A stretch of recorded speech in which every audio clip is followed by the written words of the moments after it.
Perú.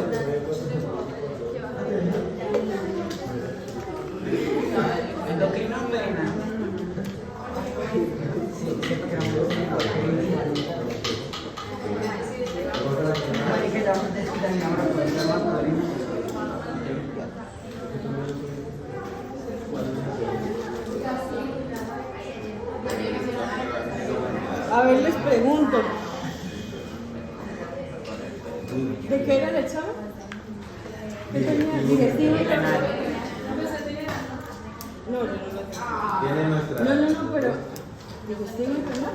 Sí. Ya les pregunté digestivo.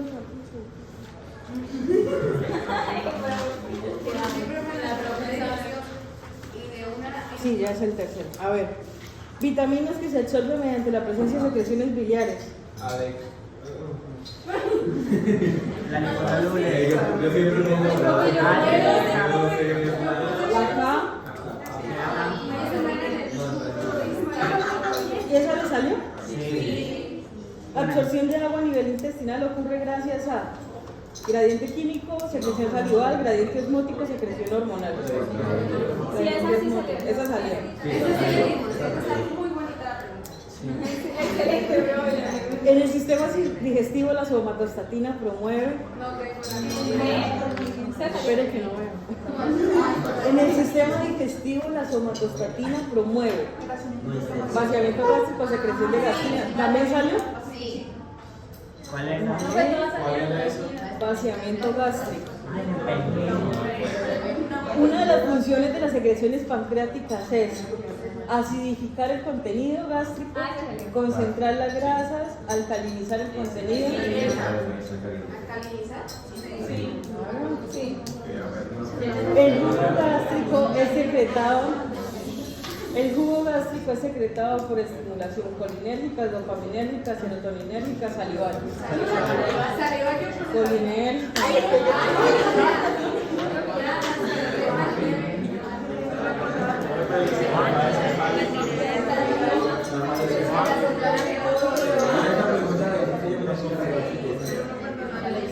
Todos colinérgicos. Ya no me acuerdo.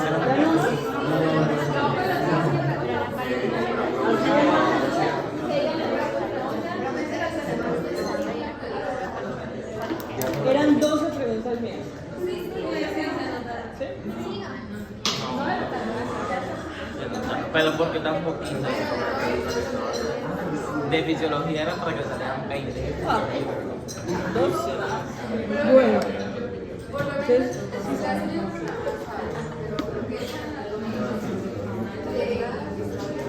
bueno, anuncios parroquiales como siempre. Ustedes se van de rumba el lunes.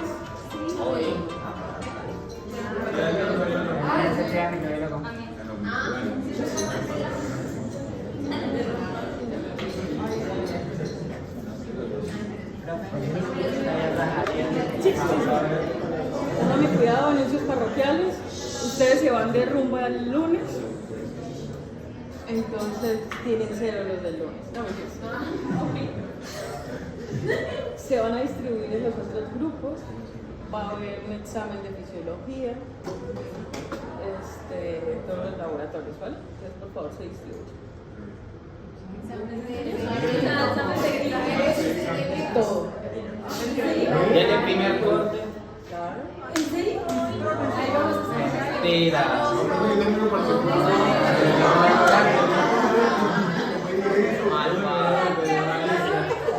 No, mentira, va a haber un compartir.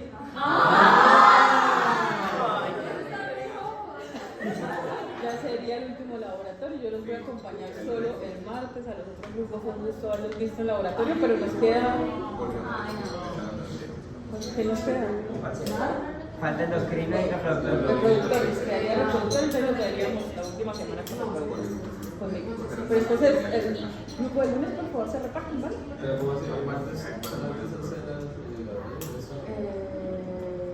Ay, que también extraño. Estamos ready.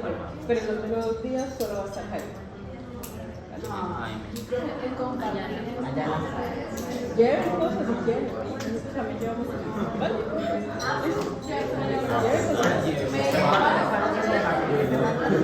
Martes, miércoles y viernes. De la que viene. se puede llevar cuatro, Pero botella de agua. listo.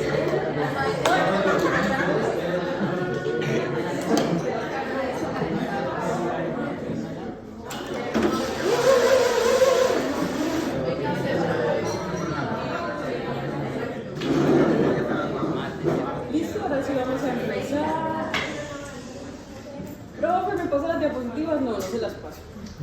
Para ahorrarme Natalia. ¿Listo? No se las paso porque es que es absurdo que yo les pase las diapositivas porque solo yo sé por qué hice el triángulo que hice. Entonces imagínense. Entonces, sí, entonces no se las paso es por eso. No es por ser envidiosa. Pero es probable, si me alcanza el tiempo, que les envíe algún texto clave de endocrino. Endocrino es un despelote igual que renal y digestivo.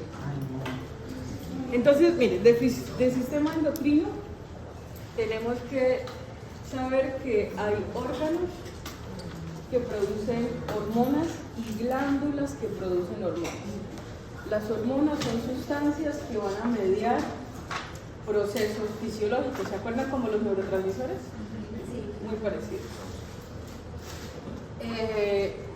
Hay hormonas que viajan a través de la sangre. Eso quiere decir que son secretadas por glándulas endocrinas. Todo viajaría a través de la sangre y generalmente es a lugares distantes. ¿A qué me refiero? Tengo mi glándula páncreas y secreto insulina a la sangre y esa insulina va a ir a diferentes lugares. Y están las glándulas exocrinas que producen sus sustancias y las sacan fuera del cuerpo. Por ejemplo, las glándulas sudoríparas. De las glándulas sudoríparas hay un montón de glándulas también. De glándulas sudoríparas apocrinas, ecrinas, apocrinas. Pero no nos vamos a meter en eso, ¿vale?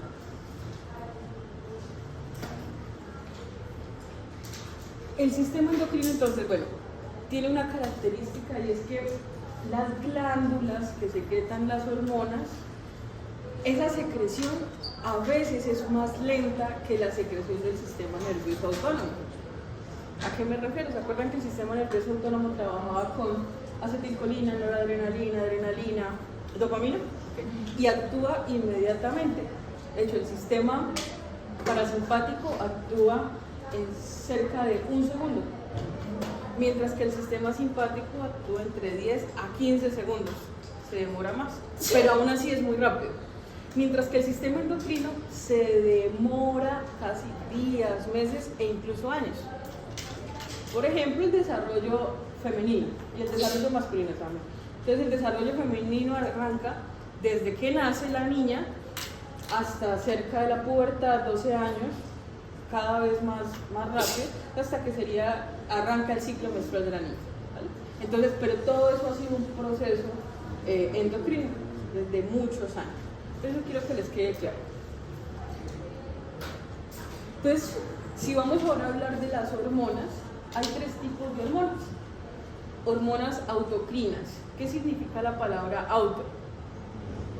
A uno mismo. Entonces, yo soy la glándula, yo misma produzco, pero esa producción me va a afectar a mí mismo. Paracrinas es, ¿qué significa para? Cerquita. Entonces, yo produzco la hormona y Natalia, que está aquí al lado mío, yo le paso la hormona.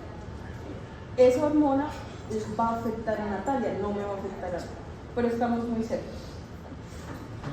Y están las hormonas endocrinas.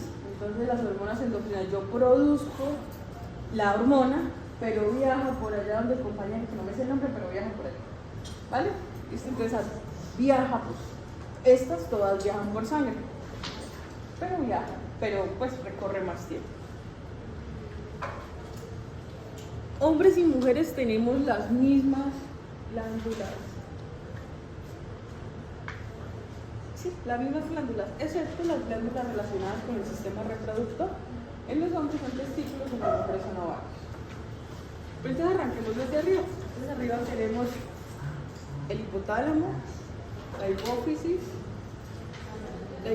le llaman glándula pineal, glándula hipofisiaria, para que no se confundan cuando lean de pronto el libro, tienen varios nombres, pero es la misma. Es hipotálamo, hipófisis, tiroides. Al lado de la tiroides hay unas glándulitas que se llaman paratiroides. Seguimos bajando, tenemos el timo. El timo es una glándula que está muy activa en la época de cuando estamos chiquitos, en la época de la niñez, pero cuando ya crecemos en la adolescencia, esa glándula involuciona y se vuelve grasa. Debería ocurrir eso. Se ha encontrado en las personas que tienen timo adultos enfermedades como la miastenia gravis, que es una enfermedad en la que hay debilidad muscular, en la que hay bloqueo de los receptores de acetilcolina, pero se cree que los anticuerpos que se producen contra esos receptores se producen en ese timo que no se ha involucionado, ¿sí? Entonces, cuando ese timo involuciona, el proceso de formación de células blancas y de anticuerpos pasa a otros órganos. En la niñez es ahí. Entonces, por eso los niños tienen timo grande, los adultos no deberían tener timo. El corazón también funciona como un órgano endocrino. El corazón produce péptido natriurético atrial. Y ese péptido natriurético atrial se produce gracias a la estimulación de receptores de presión o de distensión. Entonces, si hay una sobrecarga de volumen, esos receptores van a censar y se empieza a producir el péptido natriurético. ¿Qué va a hacer? Que usted orine más. ¿Listo? Si seguimos bajando, tenemos encima de los riñones unos sombreritos. Esas son las glándulas supraadrenales. Esas glándulas supraadrenales se van a dividir en corteza y médula, ahorita lo vamos a ver, y cada una tiene también una función específica. El páncreas. Entonces, ¿para qué servía el páncreas en digestivo? No, en digestivo. Jugos pancreáticos. ¿Y para qué servían los jugos pancreáticos? Digerir. Ajá. ¿Y para qué más? Para alcalinizar el contenido que llega al duodeno. Pero la parte endocrina del páncreas, que son las células beta y alfa, sirve para la secreción de glucagón, insulina, y para mantener los niveles de glucosa óptimos y que usted esté bien.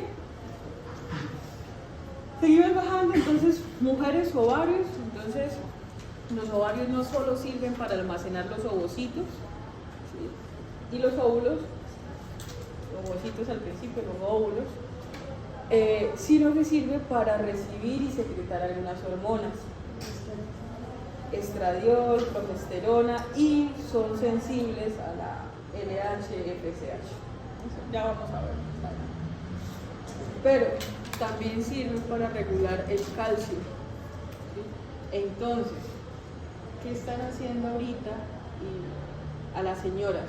Las señoras que por alguna razón tienen quistes ováricos y hay que quitarle el quiste, o que van a hacer una histerectomía, es decir, retiran el útero. Algunos médicos están sugiriendo retirar los ovarios, ¿sí? No debería hacerse. No debería hacerse porque los ovarios regulan calcio. Una señora sin ovarios, una mujer sin ovarios va a tener disminución del calcio. Ustedes recuerdan todas sus clases de fisiología, el calcio es supremamente importante, ¿vale? Adicional, se ha visto en las señoras a las que se les quitan los ovarios y también hay cáncer del pulmón. Entonces, evitemos, ¿vale? Entonces, si usted de pronto acompaña a su mamá, a su abuelita o incluso usted misma, ¿sí? Y le sugiere, consérveme los ovarios, ¿vale? Los hombres, entonces en los hombres están los testículos responden también a hormonas como LH, FSH, testosterona, y se almacenan y producen los espermatozoides. Ustedes los señores producen espermatozoides alrededor de cada 72 horas, por eso son fértiles hasta el último momento de su vida, contrario a las mujeres.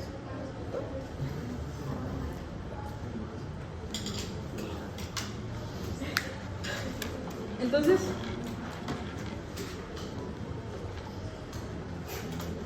el que va a comandar siempre, imagínense que hay una señora por allá arriba de la cabeza, es la que va a comandar siempre. A esa señora o a ese señor gordo, vamos a ponerle nombre de hipotálamo. Ese señor gordo libera hormonas liberadoras. Se llaman todas así, hormonas liberadoras. Hormona liberadora de tirotropina, corticotropina, hormona liberadora de la hormona del crecimiento, hormona liberadora de gonadotropinas, todas son hormonas liberadoras. Por eso usted encuentra las siglas con DH y la R de release, está en gringo, release, es hormona liberadora D. Entonces ese señor gordo que está por allá arriba se comunica con una señora que es la glándula pineal, glándula hipofisiaria o hipófisis. Y esa señora va, la pituitaria, sí, es la misma, va a liberar hormonas que van a actuar en los diferentes órganos. Es decir, va a liberar hormona estimulante de la tiroides. ¿A quién estimularía? La tiroides. Hormona adenocorticotrópica. ¿A qué se les suena? A la azúcar. Es que es lo mismo. Ahorita les decimos porque es lo mismo. Es que uno es un lóbulo y la otra es el color. ¿Cuál es el grado de azúcar? Adenocorticotrópica. La hormona adenocorticotrópica por adrenal. Adrenal, córtico, corteza adrenal. Adenocorticotrópica. FSH, hormona estimulante de los folículos. ¿Sí? Entonces, súper grande. La glándula pituitaria, la glándula hipofisiaria, la glándula pineal va a liberar hormonas que estimulan un órgano. ¿Sí? Y esa estimulación del órgano va a hacer que ese órgano, esa glándula, produzca la hormona necesaria. Por ejemplo, entonces imagínense, este señor produjo la hormona liberadora de tirotropina. Estimuló a esta señora y esta señora entonces ahora produjo la hormona estimulante de la tiroides, la TSH. Y ahora la TSH va a venir aquí a la tiroides y va a producir T3 y T4, que es tiroxina y triiodotironina. ¿Sí? Alias T3 y T4. ¿Vale? Entonces, ese es el ciclo que hacen la mayoría de las glándulas. ¿Por qué les digo que la pituitaria, pineal, hipófisis es la misma cosa, pero tenemos un lóbulo anterior y un lóbulo posterior, la adeno y la neurohipófisis? La adenohipófisis va a producir todas estas: hormona estimulante de la tiroides, esta no me acuerdo cómo se llama, hormona liberadora de prolactina, hormona corticotrópica, adenocorticotrópica, hormona de crecimiento, hormona leutinizante y hormona folículo estimulante. Pero en la neurohipófisis se va a producir una que ya vimos, que es la ADH. La ADH es la antidiurética o la vasopresina. ¿Qué hace esa hormona? ¿Qué es eso? Hay vasoconstricción. ¿Y qué otra cosa hace? Disminuye la excreción, bueno, aumenta la absorción. Aumenta la absorción de líquido. evita que usted orine. Y eso lo hace a través, ¿se acuerdan de los sistemas de cotransporte? Listo, entonces hace que se expresen más canales de acuaporinas para que usted, o bueno, su riñón pueda absorber más agua. ¿Sí? ¿Estamos hasta ahí? ¿Vamos bien, chicos? ¿Una vasopresina? Sí, que es la misma antidiurética. Listo. Entonces, ustedes van a encontrar algo así como los ejes. Siempre va a haber un eje que se llama eje hipotálamo-hipófisis. Y se completa con alguna otra glándula. Hipotálamo, hipófisis tiroides, hipotálamo, hipófisis gónadas, hipotálamo, hipófisis glándula suprarrenal. Siempre se hace. Entonces, si habláramos del eje hipotálamo-hipófisis, entonces recuerden, la hipófisis tiene un componente anterior que va a tejidos glandulares y lo posterior a tejidos neuronales. ¿Qué quiere decir? A neuronas. ¿Sí? A neuronas que también se comportan como hormonas, es decir, que van a secretar no una hormona, sino un neurotransmisor. Recuerden que la función de los neurotransmisores también es facilitar la comunicación y facilitar procesos entre órganos o neuronas. Entonces, ¿qué hace ese eje hipotálamo-hipófisis? Va a regular que usted tome agua, que usted crezca, que usted se reproduzca y que usted pelee. Es decir, funciones básicas, funciones primarias. Si usted no toma agua, usted se muere. ¿Sí? Si usted no crece, pues también se va a morir. Si usted no se reproduce, su especie se acaba. ¿Sí? Y si usted no tiene una respuesta al estrés, a usted se lo comió el tigre. Usted ve el tigre y no corre. ¿Sí? Usted se lo come el tigre. Secreta 8 hormonas. Ya ahorita se las muestro fácilmente. Y actúa en tejidos también no endocrinos. Actúa modulando otras glándulas, entonces aparecen los péptidos tróficos. ¿A qué quiere decir? Por ejemplo, ¿a qué me refiero? ¿Usted crece por qué motivo? Porque se estiran los huesos, se estiran los músculos. Pero para que eso ocurra, usted necesita que las células, que haya más células, que haya división celular, pero que las células también se engorden un poquito. Estrófico es que se engorda un poquito, ¿sí? Que los músculos crecen. Entonces usted crece por división celular y porque sus músculos y órganos van creciendo. La hipófisis recibe, la señora esa que está ahí sentada, recibe siempre información del hipotálamo. Y el hipotálamo integra la información del mismo cerebro, de la corteza cerebral y de los órganos periféricos. Ahorita les explico más adelante para que lo entiendan mejor. Hormonas hipotalámicas son, acuérdense, todos los liberadores en ella actúan todos, sí, se liberan todos los liberadores, hormona liberadora de. Secreción pulsátil, ¿a qué me refiero? Que cumplen el ciclo circadiano. ¿Se acuerdan con el digestivo que pasaba lo mismo? Con esto va a ocurrir lo mismo. Usted va a producir hormona liberadora de cortisol, por ejemplo, hormona estimulante de tal cosa, hormona del crecimiento, usted la produce en la noche. Por eso es importante que los niños duerman. Si los niños no duermen en la noche, se quedan chiquitos. Ya por eso sabemos que todos no se acuestan a dormir. Y hay una alta concentración en las células blancas de esa hormona. Entonces, cuando la hormona se une, viaja y se une al órgano, va a activar dos cosas. Va a ir al núcleo, y en el núcleo, ¿qué ocurre? En el núcleo de la célula, ¿qué hay? ADN. Entonces, favorece la replicación del ADN. Y aparecen procesos de up y down regulation. regulación a la alta, regulación a la baja. ¿Qué quiere decir eso?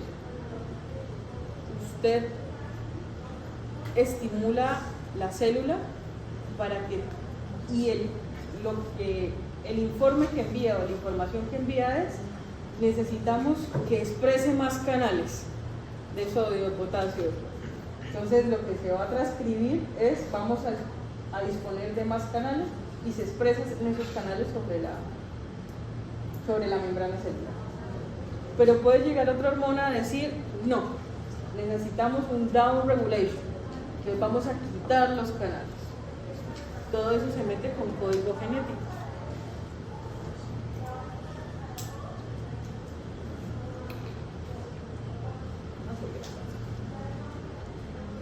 Este es el eje hipotálamo, hipófisis y el órgano efector. Entonces, miren, tenemos la TRH, o la hormona liberadora de tirotropina. Va a venir a la glándula pituitaria, al hipotálamo, pues, a la hipófisis, perdónenme. Y la hipófisis va a producir hormona TSH, hormona estimulante de la tiroides. Esto es hormona liberadora de gonadotropinas. Va a venir aquí, estimula, y la hipófisis va a producir LH y FSH. Eso es tanto para hombres como para mujeres. La CRH, hormona liberadora de corticotropina. La hipófisis produce hormona adenocorticotrópica. Y viene aquí. ¿Qué nos interesa? Hormona liberadora de la hormona del crecimiento va a hacer que se produzca hormona de crecimiento. La hormona del crecimiento actúa en huesos, órganos y hace que todo crezca. Pero la somatostatina viene e inhibe la hormona del crecimiento. Somatostatina inhibe la hormona del crecimiento.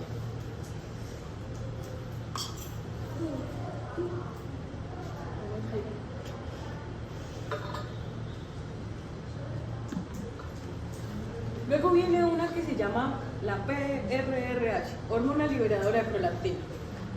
La prolactina sirve para que las mujeres produzcan leche, pero los hombres también pueden producir si incrementa el prolactina. Si hay prolactina elevada en los hombres y una prueba de embarazo positiva en los hombres, corra que es cáncer. Sí, corra que es cáncer. No está embarazado, corra que es cáncer. ¿Vale? Bueno, pero esa hormona liberadora de prolactina va a hacer que se produzca la prolactina, pero la dopamina, que es un neurotransmisor, va a inhibir la prolactina. ¿Listo?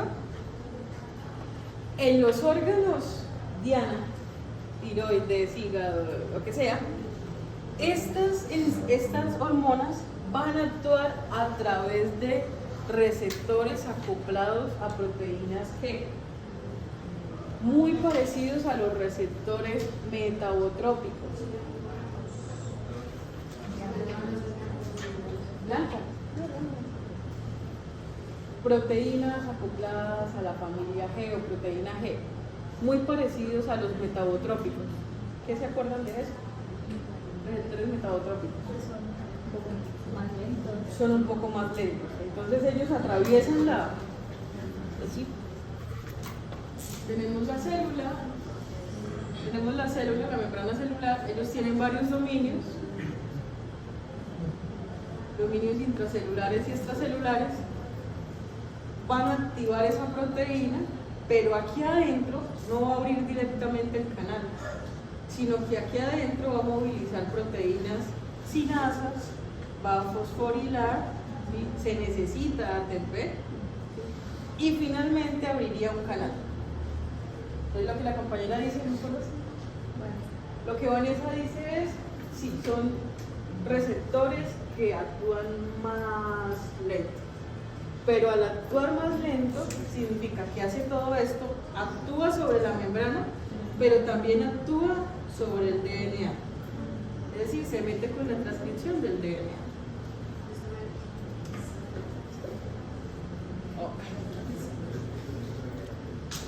Ahí están las hormonas. Tómale pues. El libro.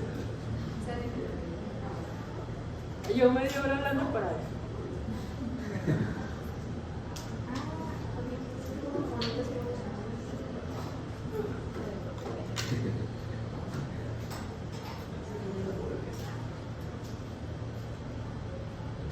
¿Listo? Póngame cuidado a esto que yo creo que esta es la clave para entender cualquier proceso endocrino. Hay dos procesos que se llaman un proceso que se divide en dos: proceso de retroalimentación negativa o proceso de retroalimentación positiva, alias feedback positivo o feedback negativo. Feedback negativo: el hipotálamo produce una hormona liberadora, la hipófisis produce la hormona estimulante, la glándula produce la hormona que tiene que producir, esa hormona se libera y los niveles de esa hormona incrementan en sangre. Cuando eso ocurre, esa misma hormona va a venir y va a estimular el hipotálamo y le va a decir: ya somos muchos, no produzca, ¿sí? Deje de producir. O va a decirle al factor inhibidor, al hipotálamo: libere ese factor inhibidor, ¿sí? Que habemos mucho y necesitamos que nos inhiba. ¿Listo? Ese es un feedback largo, ocurre por la misma hormona. ¿Listo? Pero es negativo, es decir, en la medida en que incrementa la sustancia del cuerpo, en sangre, el sistema hipotálamo-hipófisis sensa y disminuye su liberación. ¿Listo?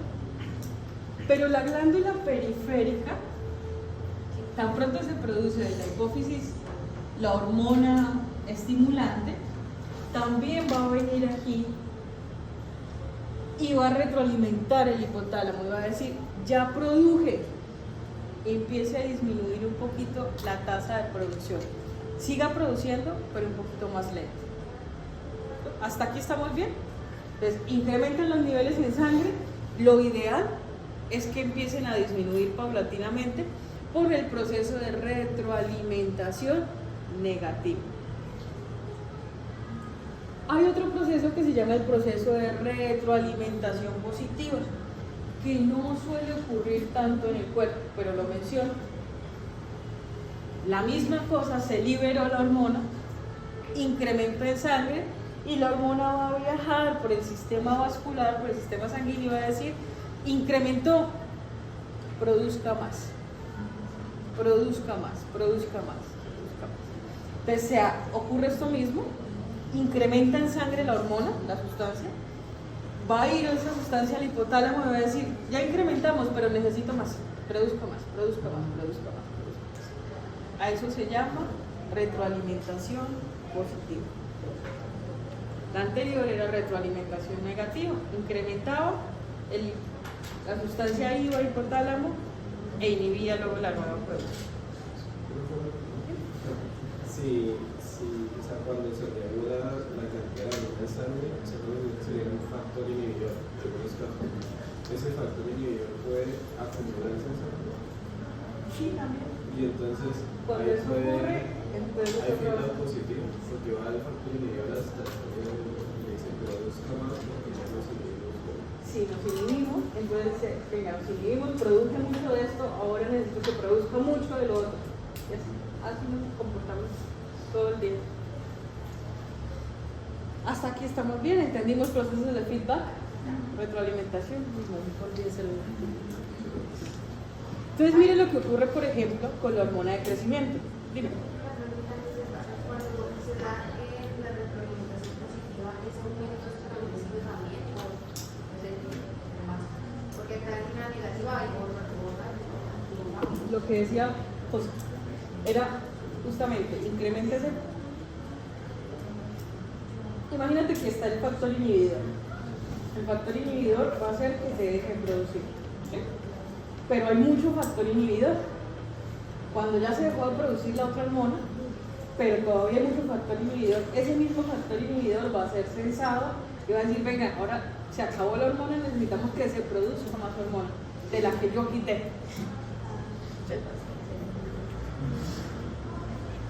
Miren la secreción de la hormona de crecimiento. Estos son horas del día, una aproximación a las horas del día. Si se dan cuenta, es pulsátil, es cíclica, pero los niveles, esto es concentración en plasma de esa hormona, incrementan durante el sueño.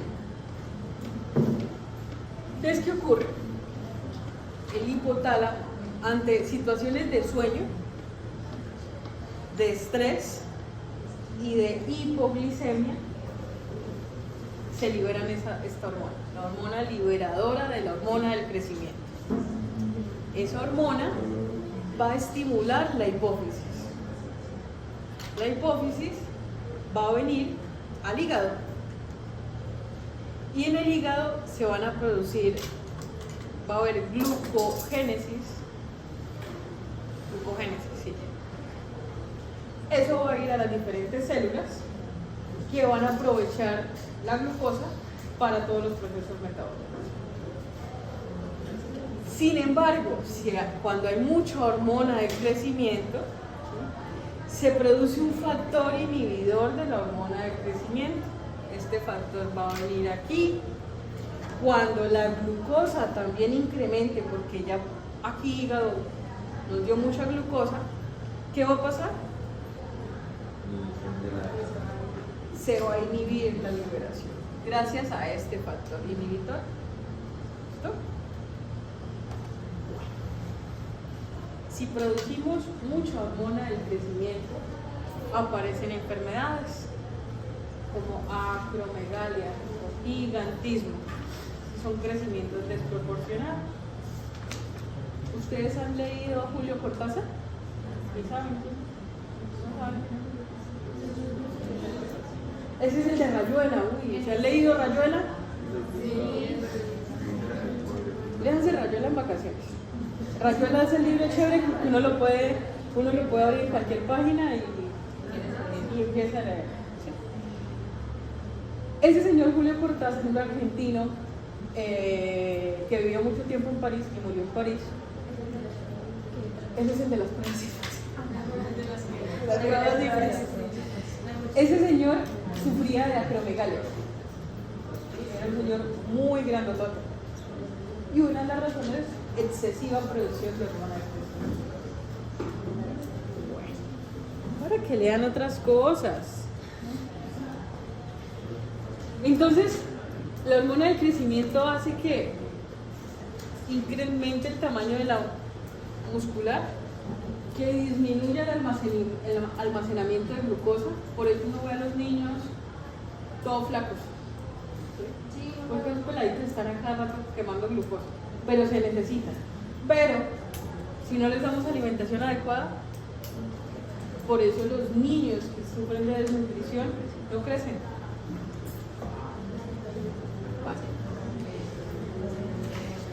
¿Qué otras hormonas tenemos? Desde la neurohipófisis.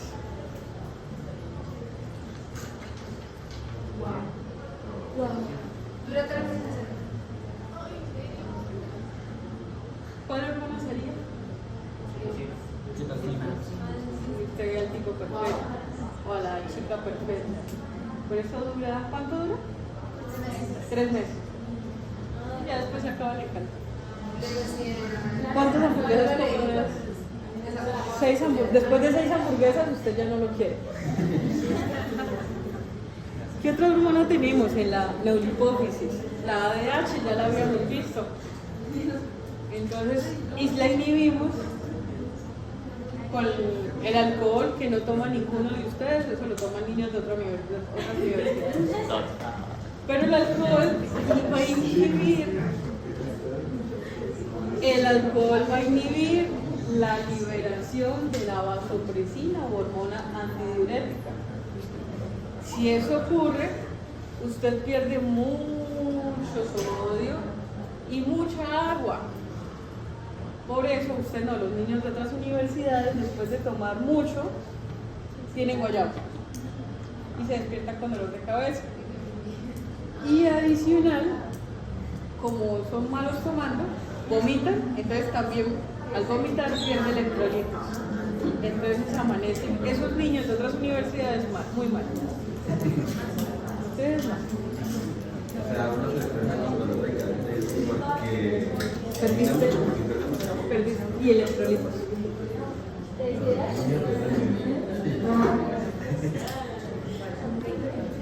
Por eso mejor no tomo. Bueno, hay otro eje hipotálamo, hipófisis, tiroides. La tiroides, que es el órgano final, se va a encargar de producir energía, de controlar procesos metabólicos, sistema digestivo, calcio con las paratiroides y un montón de cosas. Nosotros en Colombia tenemos una alta prevalencia de hipotiroidismo, ¿sí? Pero nosotros necesitamos, o bueno, el sistema necesita yodo para que haya ahí un proceso de conversión de hormonas tiroideas. Pero ¿qué pasa?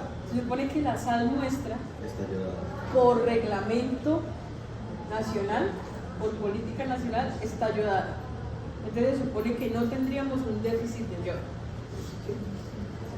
Hay dos hipótesis que yo tengo que sería chévere de pronto algún día revisar. Primero, o la sal que nos venden de verdad no está yodada, es pura muchacha, ¿sí? Y por eso tenemos un déficit de yodo y estaría relacionado con el hipotiroidismo, o estamos haciendo hipotiroidismo de tipo autoinmunitario. Entonces, yo creo que es eso, sí, yo también creo que es eso, porque es que uno encuentra muchísima gente con hipotiroidismo. Mamá, sí, todos, casi que todos, sí.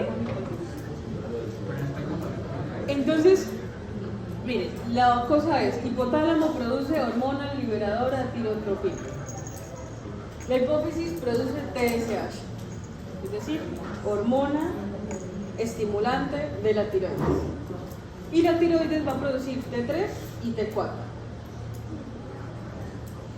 Si usted ve un paciente con hipertiroidismo, puede ser por dos razones. O porque en la tiroides se está produciendo muchas hormonas T3 o T4, ¿sí? Y no está sirviendo el proceso de retroalimentación que dice, venga ya, deje de producir. O porque aquí este señor hipotálamo y la hipófisis están produciendo muchas de estas hormonas. Entonces usted puede tener daño o en el eje central o en el órgano. Personas con hipotiroidismo, si decimos que las hormonas tiroideas procesan el funcionamiento metabólico, usted va a ver a una persona hipotiroidea con sueño, generalmente incrementan de peso, siempre tienen frío, caminan lento, ¿sí?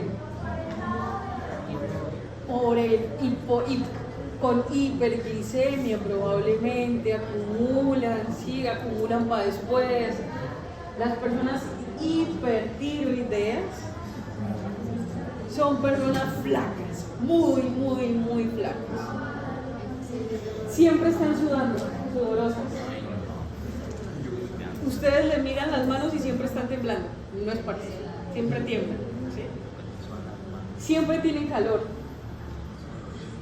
Como liberan cortisol, están de mal genio. Sí.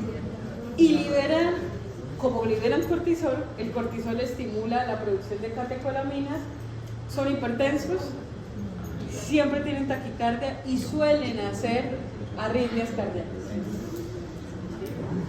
Y siempre está así todo. Adicional, esas personas tienen una característica clínica que se llama exostalmos, es decir, los ojos están un poquito hacia afuera.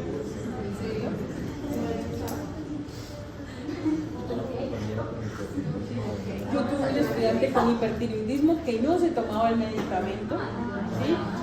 E hizo una tormenta tiroidea y me tocó reanimarlo en el piso y salir corriendo con él para la clínica. Entonces es grave, es grave. ¿Listo? Sí, pero es que, por ejemplo, cuando me dan mis periodistas de la La crecimiento. porque todos se desarrollan, todos se desmadre, nada regular, había estado, o sea, esos casos de que unas no están con Sí, claro. Y adicional es que el hipotiroidismo, por ejemplo, si es neonatal, no debería ocurrir. A cada nené se le hace tan pronto nace tamizaje de hipotiroidismo neonatal, porque afecta hay retraso en el crecimiento, retraso en el desarrollo, trastorno de desarrollo mental, todo se hace. Entonces, sí, no debería ocurrir.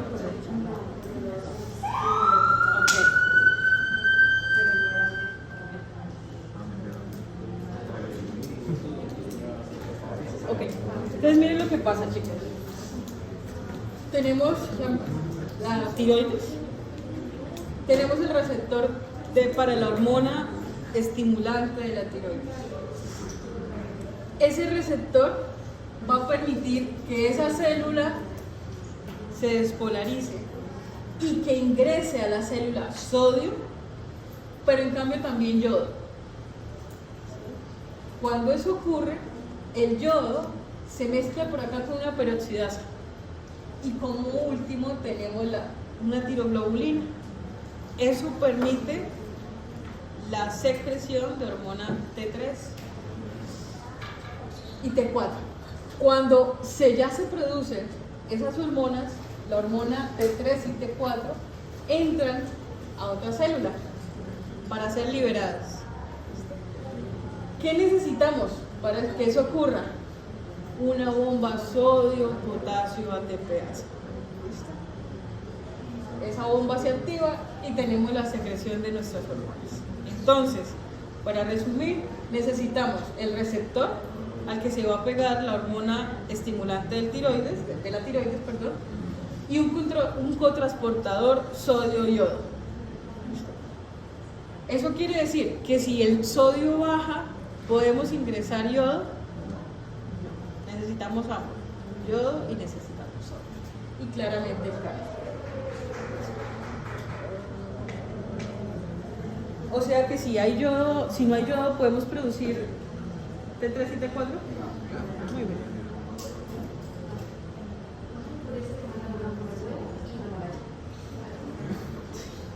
Bueno, tenemos el otro eje.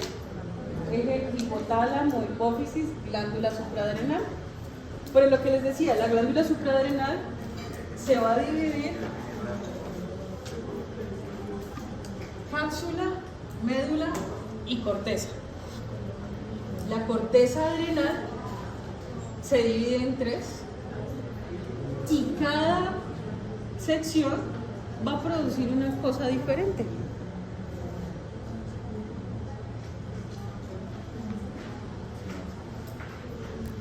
Van a producir mineralocorticoides,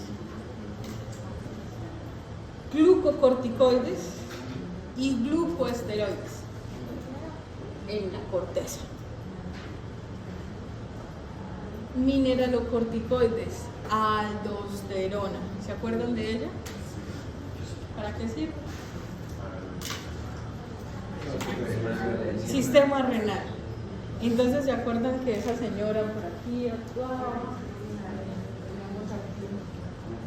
Y actuaba como desde por acá, en el túbulo contorneado distal, y ella hacía que se reabsorbiera mucha sodio, mucha agua, pero que saliera mucho potasio.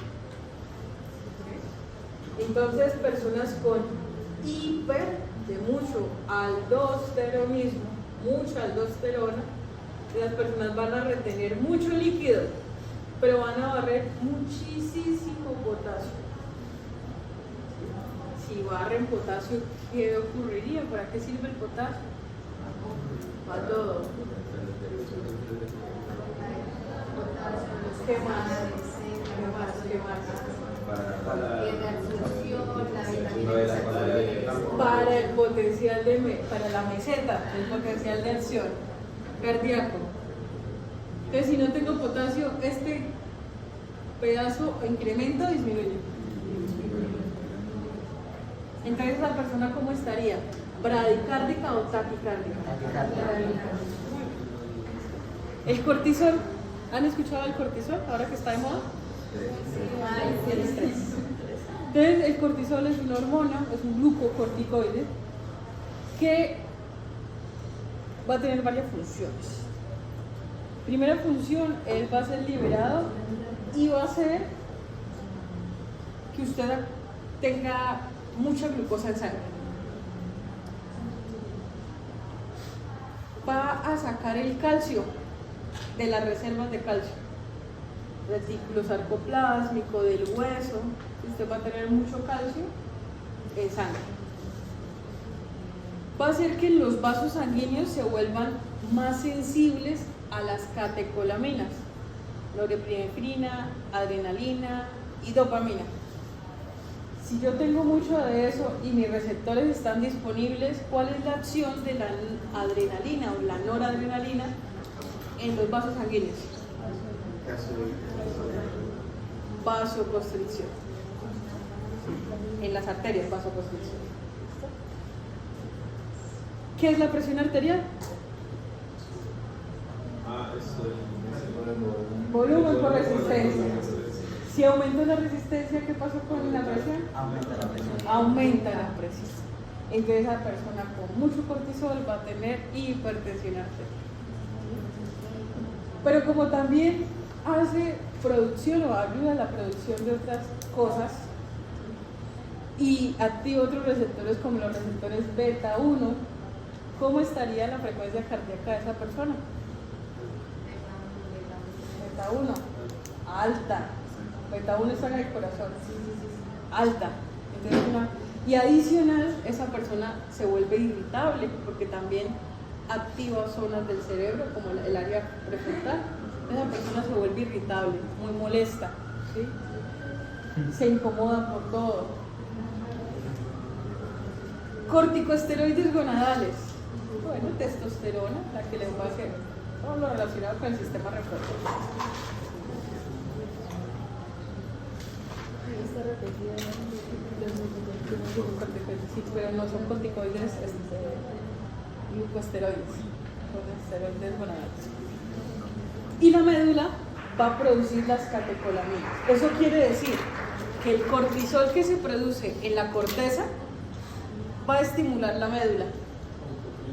Es un proceso autoclínico. Si se estimula la médula, salen todas las catecolaminas. Dopamina, adrenalina, ahí está. Y norepinefrina.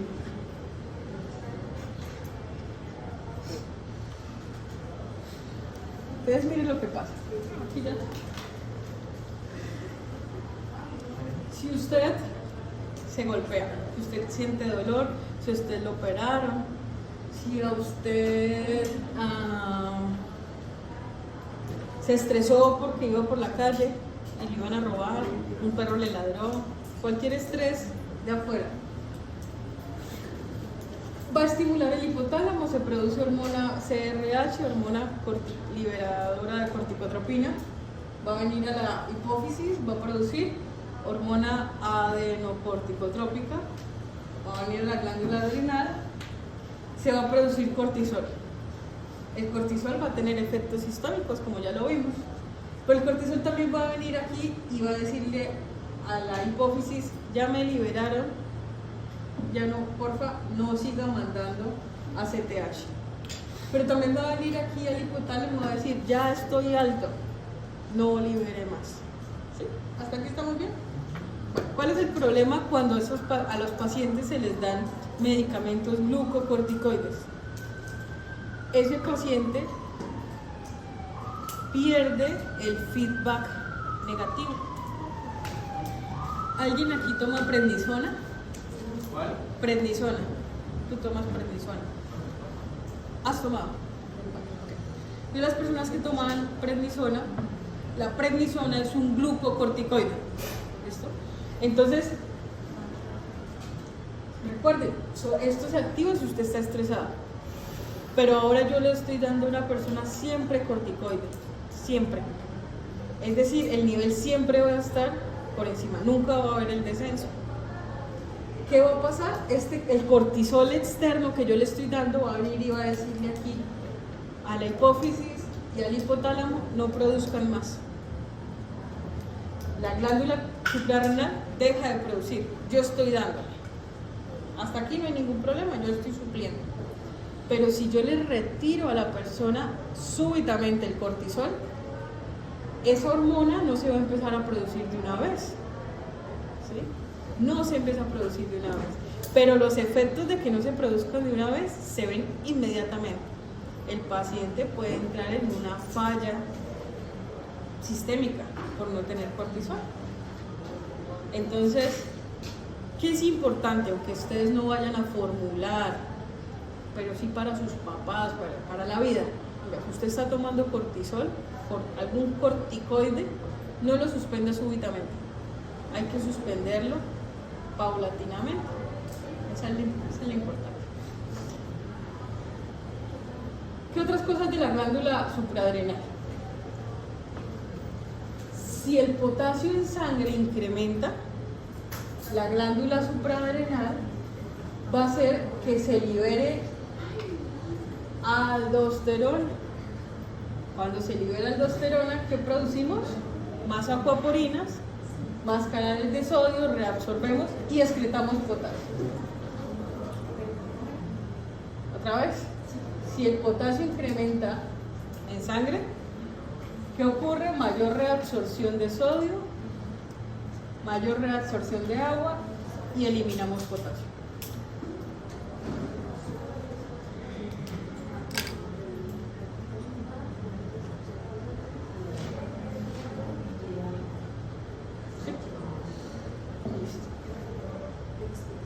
Con la glucosa, en relación con el estrés, ¿qué pasa con la glucosa y el cortisol? Hay un incremento del estrés, esto es sensado por el hipotálamo, se produce todo esto. Pero la glándula suprarrenal con el cortisol, que incrementa, va a venir y va a inhibir a las células beta del páncreas. Esas son las que producen insulina. ¿Sí? No podemos guardar insulina en este momento, que si estamos estresados necesitamos tener más glucosa para aprovechar. Entonces inhibe estas células, no hay producción de insulina, pero estimula las células alfa, hay más glucagón. Si hay más glucagón, venimos aquí al hígado, tenemos gluconeogénesis y la glucosa en plasma incrementa. ¿Sí? ¿Hasta aquí? Por eso, una persona con corticoides por fuera, es decir, exógenos, que yo le dé corticoides, va a tener glicemias elevadas y puede tener diabetes desarrollada por corticoides. Por eso los corticoides no se deberían dar por mucho tiempo. Una enfermedad que ocurre por exceso de corticoides se llama la enfermedad de Cushing, síndrome de Cushing. Síndrome de Cushing son pacientes que acumulan líquido, la cara es muy redonda, se vuelve redonda, sale una jorobita como de camello aquí, hay estrías violáceas, violetas en el abdomen, hipertensos, hiperglicémicos, tienen osteoporosis, y todo esto ocurre por exceso de corticoides. Cuando yo le doy al paciente corticoides, prednisona, hidrocortisona, betametasona,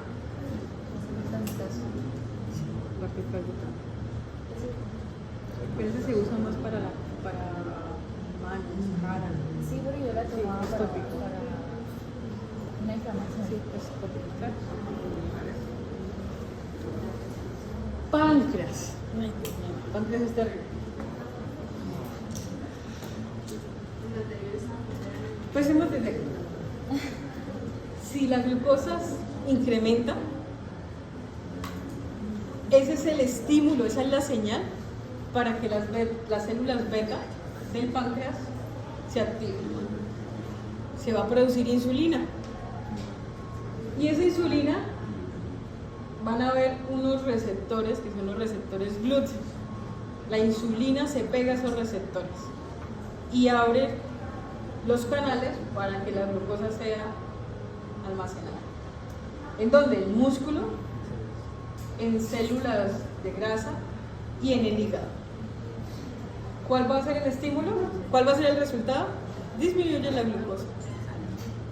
Pero si disminuye mucho la glucosa en sangre, ¿qué va a pasar? Las células alfa se activan, va a haber glucagón y entonces vamos a inhibir las células beta y vamos a hacer que salga más glucosa de algún lado y que no se reabsorba. Pero si la glucosa incrementa, ¿qué va a pasar? Todo esto mismo. Entonces se dan cuenta que son procesos de retroalimentación. Si incrementa uno, lo aprovechamos, pero ya nos quedamos, necesitamos volver a producir. Imagínese en un estado de ayuno. Usted lleva 3, 4 días sin comer. Sí, me imagino. Entonces, ¿usted de dónde saca energía? De la grasa. ¿Sí? Entonces, por eso aguantar un poquito de hambre, por eso los ayunos intermitentes a veces funcionan. Usted empieza de la grasa a sacar ácidos grasos libres que van a ir al hígado. Y eso va a hacer que se produzcan cuerpos cetónicos. Los cuerpos cetónicos se esperaría que puedan incrementar la glucosa o podamos obtener energía de ahí a través de las vías no aeróbicas, sino anaeróbicas. ¿Cuál es el problema? Que su cerebro no funciona, no alcanza a funcionar con los cuerpos cetónicos. Por eso usted no funciona en el parcial si usted no ha dormido ni comido bien. ¿Sí? Por eso es que no es que usted no sepa, es que usted no come. ¿Sí? Se nos acabó la grasa, ya nos volvimos muy flaquitos y nos queda ¿qué? Músculo. El músculo, ¿cuáles son? ¿Cuál es el sustrato del músculo? Proteínas. Y de las proteínas, aminoácidos. Entonces esas personas que tienen larga estancia hospitalaria, que están desnutridos por X o Y razón, ya no tienen glucosa, no tienen grasa, último recurso, proteínas. Entonces pierden proteína muscular. ¿Hasta aquí estamos bien? ¿Sí?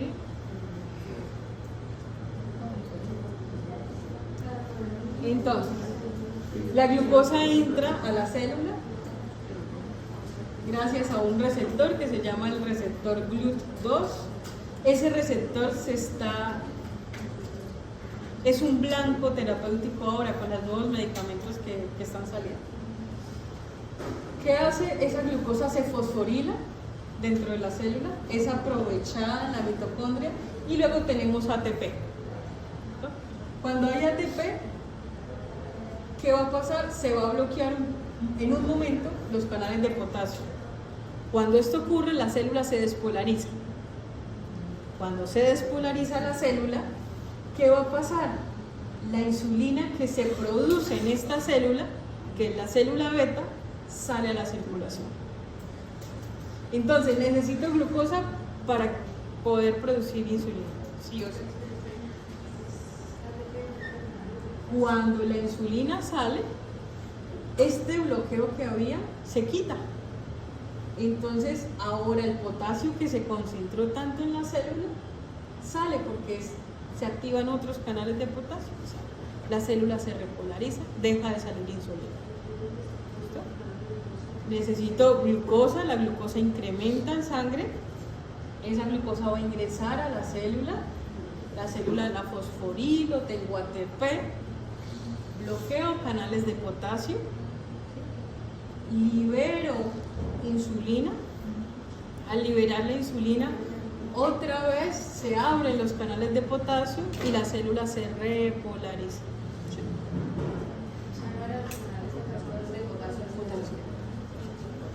¿Listo? Esa es la forma en la que se libera la insulina. La misma cosa. Calcio.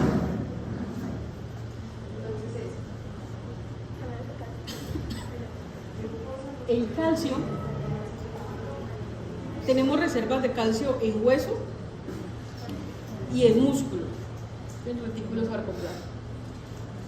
Las glándulas paratiroides son las que sensan se dan cuenta si hay calcio.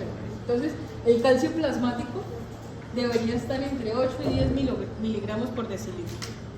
Si ese calcio disminuye, va a ser el estímulo para que las glándulas paratiroides que quedan aquí al ladito se activen. Se libera la hormona paratiroidea que va a ir a hueso.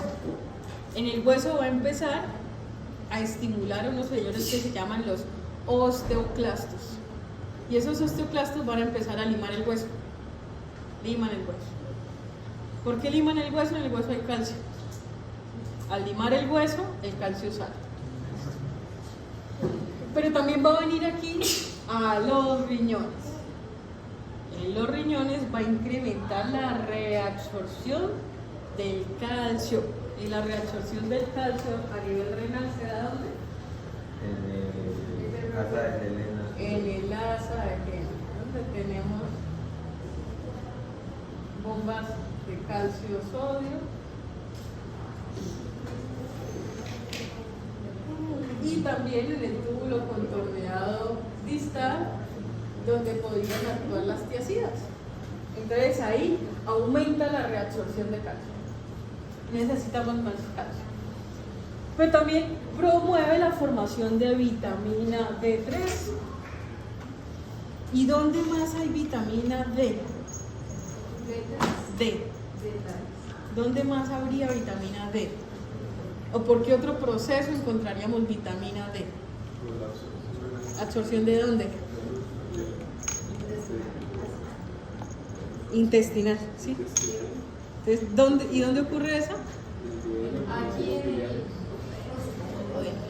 Acuérdense que entonces son las famosas ADEC. sí, las vitaminas liposolubles. Entonces, ¿qué pasa? Reabsorbemos calcio.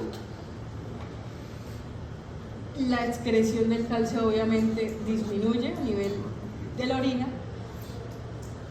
Al incrementar esto en el intestino, también incrementa la absorción de calcio.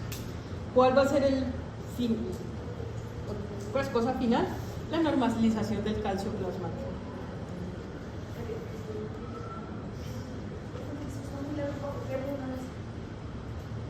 Disminuye calcio, paratiroides se activa, reabsorción de calcio en los riñones y sacamos calcio de los huesos.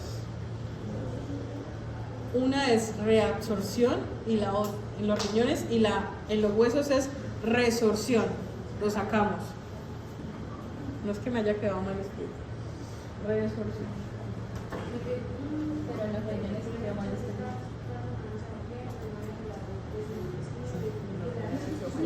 Sí. Entonces miren lo que ocurre en el hueso.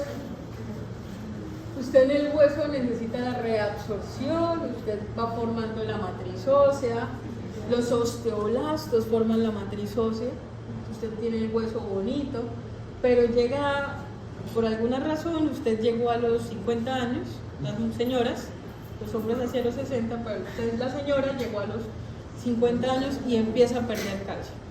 Entonces, ¿qué va a hacer su sistema? Le va a decir a los osteoclastos, ay, qué pena con usted, discúlpeme, necesito que quite, necesito calcio. Entonces van quitando.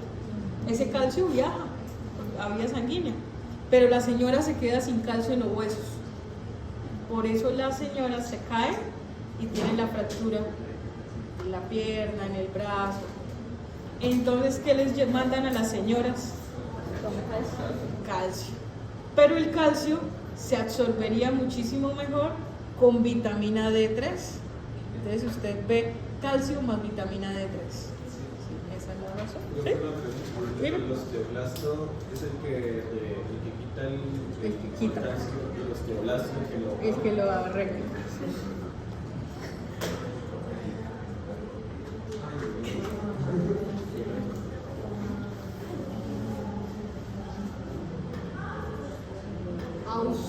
Usted se quedó sin volumen. Si usted se queda sin volumen o incrementa el volumen, ¿qué pasa con la osmolaridad del plasma? Cambia también, o aumenta o disminuye.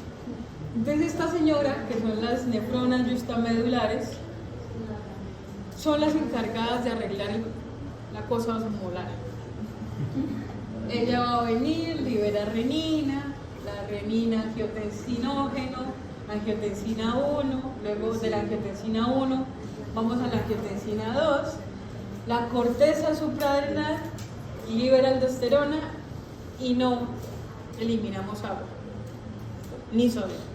Pero también puede aumentar el volumen de sangre. Claro, pero lo hace por esto. ¿Sí? La bulimia. Enzima convertidora de angiotensina, es la clave. Yo puedo tener hasta acá, pero si no tengo esta enzima, esto no ocurre. Profe, la aldosterona también son más vasoconstrictores. Sí. Entonces, miren qué va a pasar. ¿Han escuchado ustedes los IECA en algún lugar? IECA.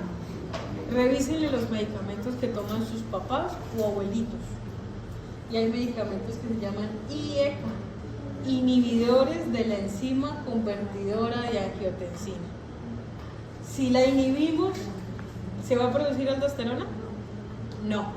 O sea, ¿qué pasa con el agua? La seguimos eliminando. Y sodio.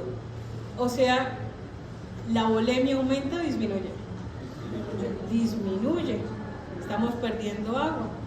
Y si el problema era de presión alta, ¿cómo va a ser la presión ahora? Baja. Estos IECA son medicamentos para la presión arterial. Hay más problemas que Sí, eso es. Pero son para pacientes ya de verdad con hipertensión. Para uno que si tiene mucha volemia, gaste la volemia, no sé, juegue, no sé. Pero para personas con hipertensión sí se usan los IECA. Esto se los voy a explicar en sexual. Espérese. Péptido natriurético. No les dije que es que endocrino es pesado. El péptido natriurético. Si usted, su pared cardíaca está distendida, si usted está haciendo ejercicio, si usted perdió peso o si usted tiene frío, pues usted produce péptido natriurético. ¿Y qué va a hacer? Orinar. Pero por el contrario, si usted está gordito y si usted tiene resistencia a la insulina, o sea, usted tiene bloqueado el GLUT2, usted va a inhibir el péptido natriurético. O sea, no va a orinar.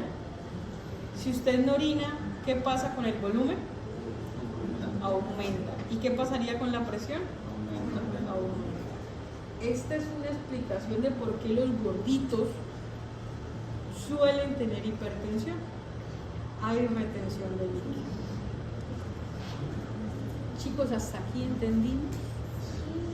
¿Sí? ¿Más o menos? Es que son muchos, sí. ¿Pero entendieron feedback negativo? Ah, bueno, esa es la clave. Con gusto, chicos, nos vemos. El hombre grande del laboratorio de la clase. Yo.